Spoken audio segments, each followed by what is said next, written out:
Hello again, everybody. Well, not hello again, everybody. This is the first time we've done that. I got Mayor Pro Tem of Snellville, Dave Emmanuel, with me. How you doing, Dave? I'm doing fine. How about yourself, Brian? Well, we're making it, and you had a great idea the other day to let the community know what's going on. We will all get through this together, but you're also getting real-time updates, which was even a few hours ago, and we're going to share this through video. Dave, can you tell our audience who you are speaking to on a frequent basis?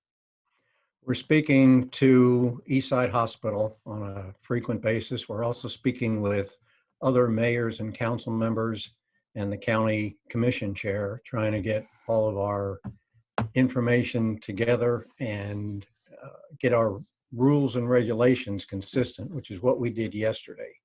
All 16 cities in Gwinnett County and the county passed an emergency ordinance that is uniform across the whole county. There are very slight differences related to how each city or the county is handling the sale of alcohol through restaurants. But other than that, it all pretty much comes down to incorporating what the governor put out and our initial ordinance. And there may be more ordinances, just depending on how people comply. What we're trying to do is make it as voluntary as possible Right. and not just lock down the whole county.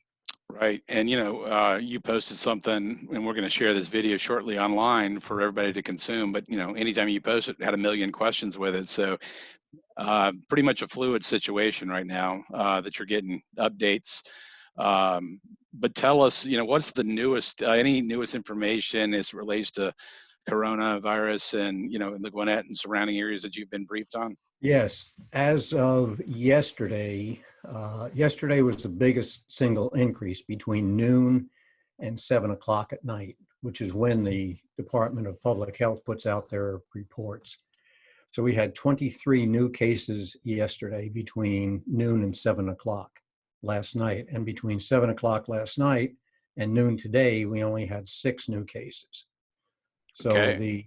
the thing to keep in mind is that these results come in spurts, because the test results take between 7 and 9 days to come back.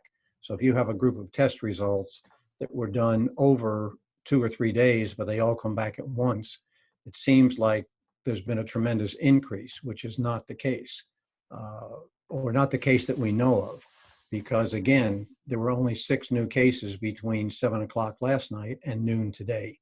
So my guess is that what's happening is the test results are coming back in clumps. So we may see high numbers one day, low numbers the other day. Now, what I've started to do is to build a spreadsheet so we can track it, specifically in Gwinnett County. And all things considered, we have a population of over 900,000 people, and yet we've only now have, I think we're up to 74 cases that Which have is been reported. pretty impressive to consider. I mean, because like I said, we got almost 1 million people in the Gwinnett County Right. area. And, tests coming back, there might have been people exposed to this weeks ago that are now immune to it that never even got a test. But as you and I talked about yesterday, Dave, it is important, because I was going to the park yesterday. I saw a bunch of groups congregated on parks that have been closed playing football, about 10, 11 younger people. And I know you want to share a little bit about that, but the importance of why we shouldn't be doing that. The biggest line of defense and the best line of defense we have is staying away from other people. Hermits should be really happy with us for this Well, situation. I look like I'm in a basement, dark room, so that they banished me, right? But the problem is contagion, and part of that, dealing with that issue, is the fact that many people are either asymptomatic or light symptomatic. So you can have the virus, not have any significant effects from it, and think, oh, I'm okay, I can go out and do whatever I want. The problem with that is, even if you have no symptoms, you are still contagious. So you can go out and come in contact with someone who may not be as fortunate as you are in terms of their resistance to it. And typically what happens is for each person who has it, they transmit it to, I think it's like 2.5 other people on average. And we need to obviously not do that for two reasons. One, we need to not put high risk people in exposure situations, number one. Number two, we need to make sure our hospitals don't get overwhelmed, because in spite of the fact that we have this coronavirus pandemic, we still have every other health issue that's Right. existed prior to this going on. So we don't want to have hospitals overwhelmed with coronavirus people just checking to see if they have it, or just looking around for information, when we have people who may have strokes, heart attacks, or anything, or accident victims who need to be treated. Yeah, those real things are still going on, even though, this permeates every bit of news. So, again, if you're just joining us, we got Mayor Pro Tem of Snellville, Dave Emmanuel, is getting real-time briefings, and he had a great idea the other day with some stuff I've been doing with our magazines and community, of letting people know what the heck's going on. But everyone wants to watch the worldwide stuff, and then you look at your regional stuff, then you look at your state stuff, and then you want to go, what's going on in my county? And these briefings, Dave, are so important, and you and I are going to be doing more of them, every few days as you get information, and just creating quick, 8-10 minute videos for people to know more. And do you want people, if they have specific questions, is there a way for them to reach out to you, or what's the best way to or is there a website to go to? So if they have questions in the meantime, or should they post their questions to what we'll put in social media? The best way to do that is, excuse me, I'm posting daily updates on my Mayor Pro Tem page on Facebook. Okay. So if you go to Dave Emmanuel, Mayor Pro Tem on Facebook, scroll down to the posts, you'll see the day's latest posting. My email address is demmanuel, that's DEMANUEL, at snellville.org. You're certainly free to send me an email if you have a specific question as to what the city or the county is doing.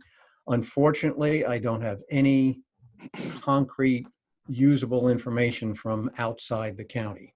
Got it. So if you're near the county line or in DeKalb, you're going to have to find another source of information. I've started accumulating the data on the top 10 counties for coronavirus confirmations, and Fulton County's at the top of the list.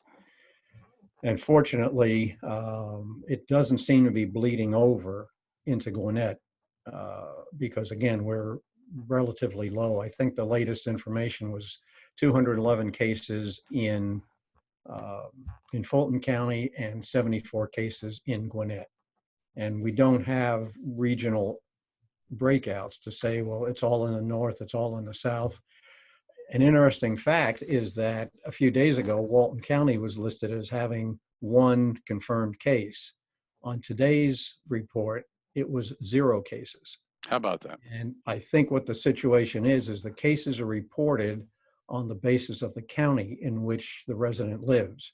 So if somebody came in and had a test and the county wasn't clear, and we also have the situation that there are zip codes that are split between counties. So somebody taking the information can say, as an example, 30052 is Loganville, but it's also unincorporated Gwinnett County, and oddly enough, portions of the city of Snellville have a Loganville zip code. So some of that information can get jumbled on the way reported, and it appears that they found that, corrected it. So Walton County is now back to 0 confirmed cases. Well, that is good news. And you and I were talking about yesterday, it was the first one, and now back to 0. So I think I want to wrap this up, and we'll tie it together, Dave, and then I'll shut it down so the file's not too big so we can get it out there to people. But we're going to be back, folks, community connections, bringing leaders on, and Dave, great idea, and doing this. We'll be sharing it through the at Our Town Gwinnett on Facebook page. If you haven't joined it, there's an Our Town Gwinnett Community Forum. That's a closed group. Just ask and join it there. Dave posted something yesterday. We'll share it through a lot of things. My Facebook page is Ryan T. Sauers. Just friend me or follow that, and I'll be sharing it as well. So we want to get news out to people right here in our backyard, and we will be back. And again, reach out to us. but this is an update as of whatever today is, Dave, March 26th. March 26th at 1:12. 1:12 p.m. and we'll get this posted shortly. So thanks for taking time, Dave, for being with me, and we look forward to, we'll be back on the air here in the next couple of days to give people real-time updates. Okay, I'll talk to you then, Brian. All right, thank you. Okay, goodbye.